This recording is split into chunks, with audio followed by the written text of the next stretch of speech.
Welcome back to Hospitality Business with the Silver Fox. That's me, Stephen Hickmore, and this is episode number 6 of my podcast series. So today I want to tell a story of one of the most important hospitality entrepreneurs in South Africa. He's a man who changed not only our hotel industry, but the global resort business as well.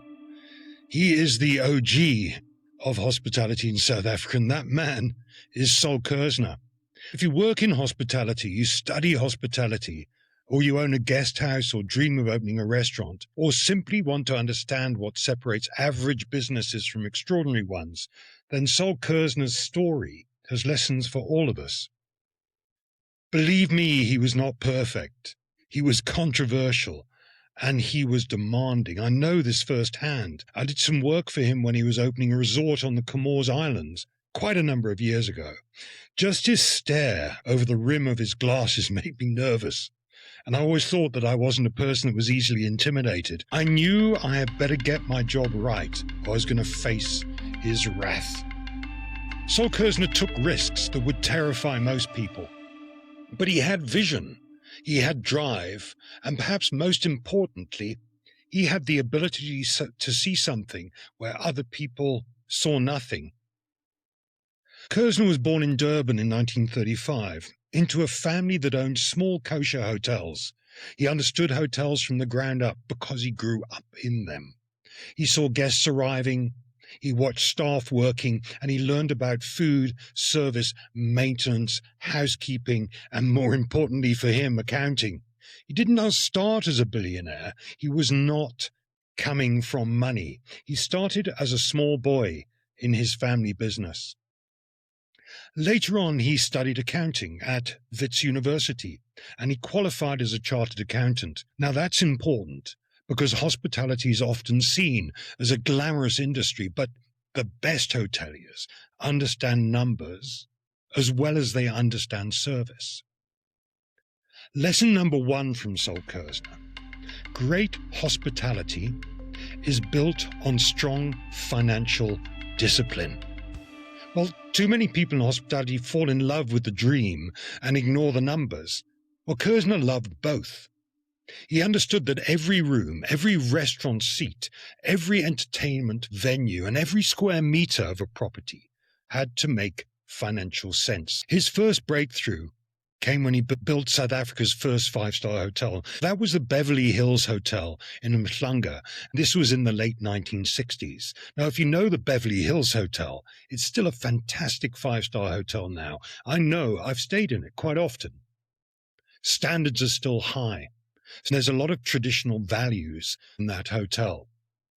What is remarkable is that he'd never even stayed in a true 5-star hotel before when he imagined first building one.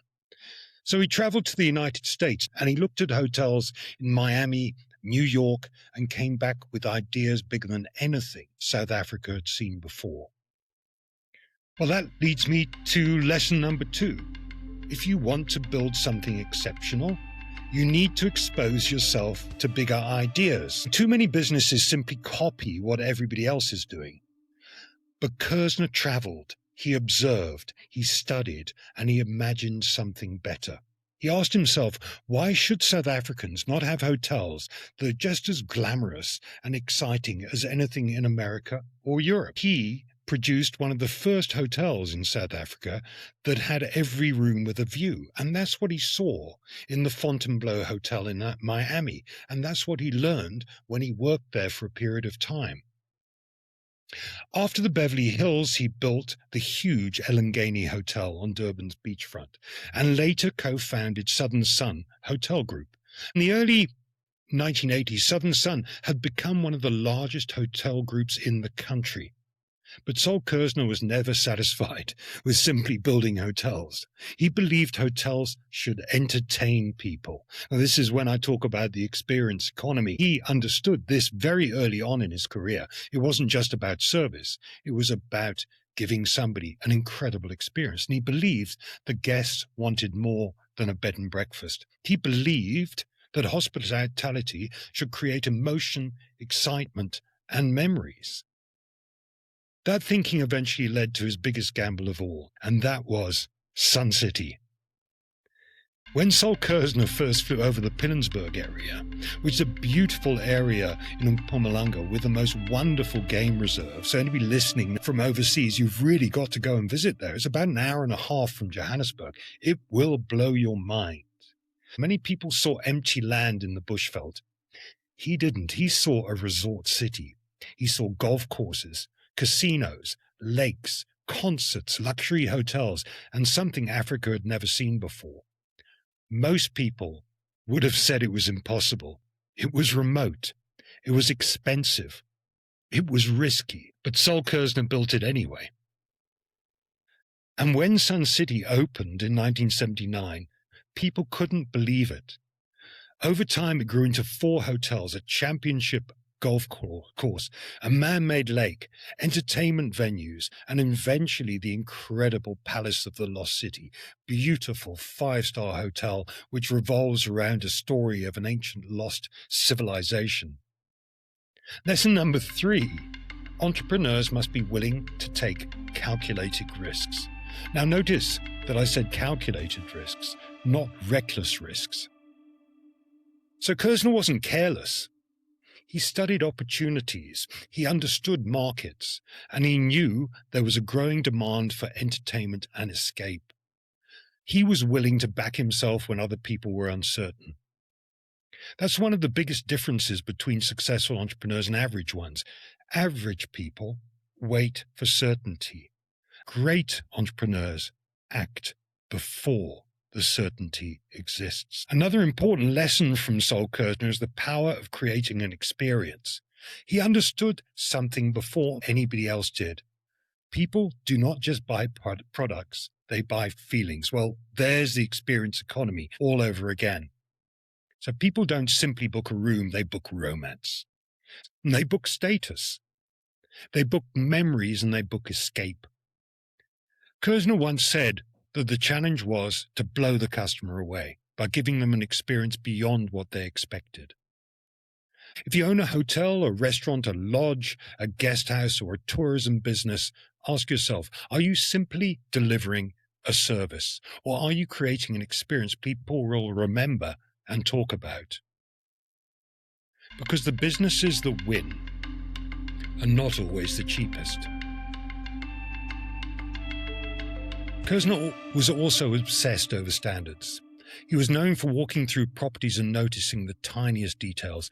He would look at flowers, carpets, uniforms, lighting, service speed, reception areas, and public bathrooms. He expected perfection. I know. I did some work at the Carousel Hotel quite a number of years ago. Interestingly enough, the Carousel Hotel was built for gambling revenue to fund the building of the Lost City at Sun City.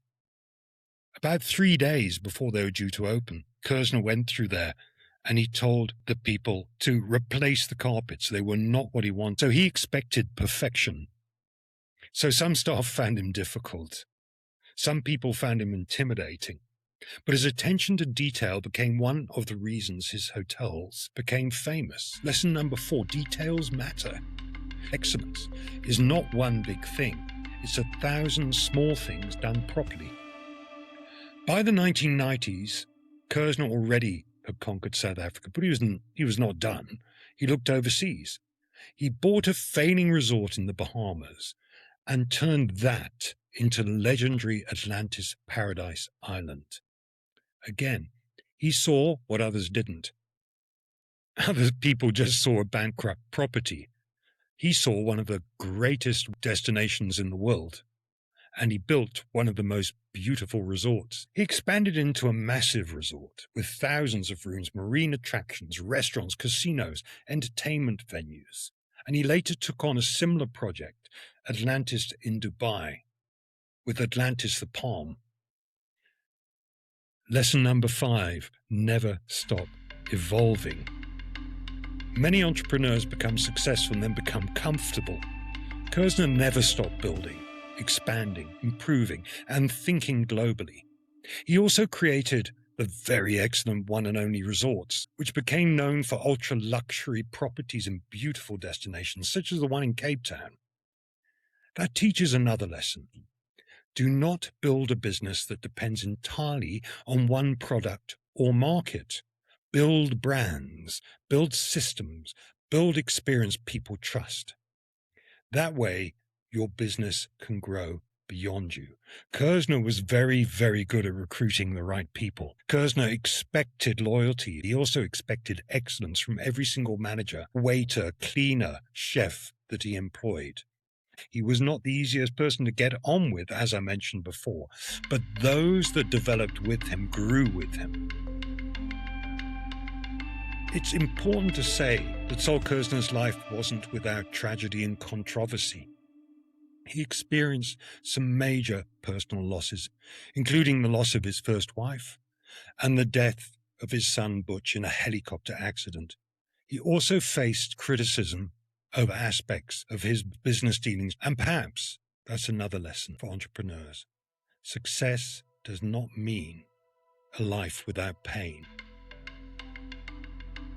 Behind many great businesses are enormous sacrifices, stress, criticism, and setback. Kerzner suffered a serious heart attack in 1980 because of the pressure he was under. Yet he returned to work soon afterwards. I'm not saying that this is healthy, but it does show the intensity, resilience, and obsession that often sits behind extraordinary achievement. So what can hoteliers, hospitality students, and entrepreneurs learn from Sol Kerzner?